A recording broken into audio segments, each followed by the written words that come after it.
मात्र भाषा नहीं,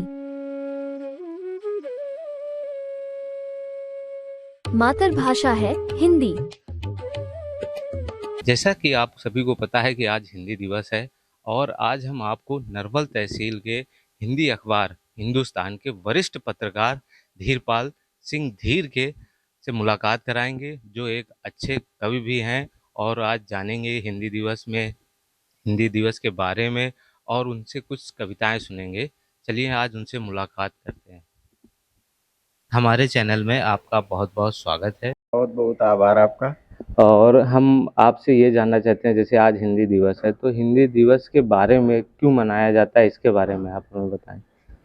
हिंदी दिवस के बारे में जो 14 सितंबर का दिन है, तो हिंदी दिवस इसलिए मनाया जाता है कि आज अपने भारतवर्ष में 14 सितंबर 1949 में भारतीय गणतंत्र में हिंदी को राजभाषा की मान्यता मिली थी। इस वजह से ये दिवस मनाया जाता है। तो समाज में लोग हिंदी का उतना उपयोग नहीं कर रहे हैं जैसे, तो इसका समाज में कैसे बढ़ावा मिले हिंदी को, इसके बारे में क्या कहना चाहेंगे? हिंदी के बारे में जनमानस को बड़ी गंभीरता से विचार करना होगा। कभी कभी आप लोग देखते हैं कि हिंदी के हम मंचों में भाषण तो देते हैं, लेकिन जो हिंदी के बढ़ाने के कार्य हैं वो नहीं कर पाते। नेता अभिनेता देखते होंगे कि हिंदी के बड़े बड़े मंचों पे भाषण देते हैं, लेकिन जो मूल चीज़ है कि उसको हमें किस तरह से आगे बढ़ाना, उस पर नहीं अमल कर पाते। तो उसके लिए इसमें बहुत ईमानदारी से काम करने की आवश्यकता है। तब हिंदी को, हालांकि पहले से हिंदी को बहुत अच्छा दर्जा अपने हिंदुस्तान में हिंदी, अब तो न्यायपालिका में भी हिंदी आ गई, जहाँ अंग्रेजी थी, जो निर्णय होते थे अंग्रेजी में होते थे, हिंदी में होने लगे। ऐसा नहीं कि हिंदी का गौरव पूरे विश्व में बढ़ा है अपनी हिंदी का, उसमें कोई दो राय नहीं है, लेकिन अभी भी इसमें प्रयास करने की आवश्यकता है।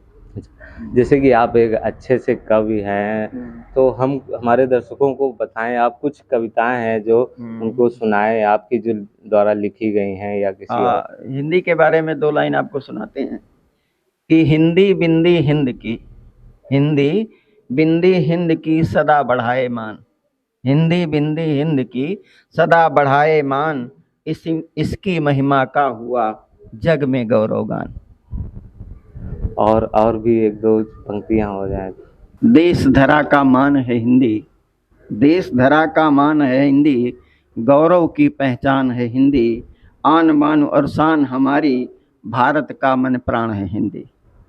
कलमकारों के लिए कुछ कहना चाहिए? क्योंकि मैं पत्रकारिता से जुड़ा हूँ, तो कलमकारों के बारे में 4 पंक्तियाँ कहता हूँ। जो स्थिति चल रही है, बड़ी संक्रमण की स्थिति है पत्रकारिता के लिए भी। अच्छा। जो दौर चल रहा है। हाँ, ये बिल्कुल सही। तो कलमकारों के लिए संदेश है कि तुम हार न मानो कलमकार, तुम हार न मानो कलमकार, बढ़ रहा भले हो अनाचार, साहस और धैर्य निपुणता से सच्चाई लिखना सहस बार, तुम हार न मानो कलमकार, तुम हार न मानो कलमकार। अवरोध बहुत ही आएंगे, अवरोध बहुत ही आएंगे, तुमको ही गलत बताएंगे, तेरी सुचिता के दामन पर छींटे डालेंगे दागदार, तुम हार न मानो कलमकार, तुम हार न मानो कलमकार। सबसे बहुत अच्छी पंक्ति हमें लगी है। बहुत बहुत धन्यवाद आपका हमारे चैनल। बहुत बहुत आभार आपका। आप सभी को हिंदी दिवस की हार्दिक शुभकामनाएं।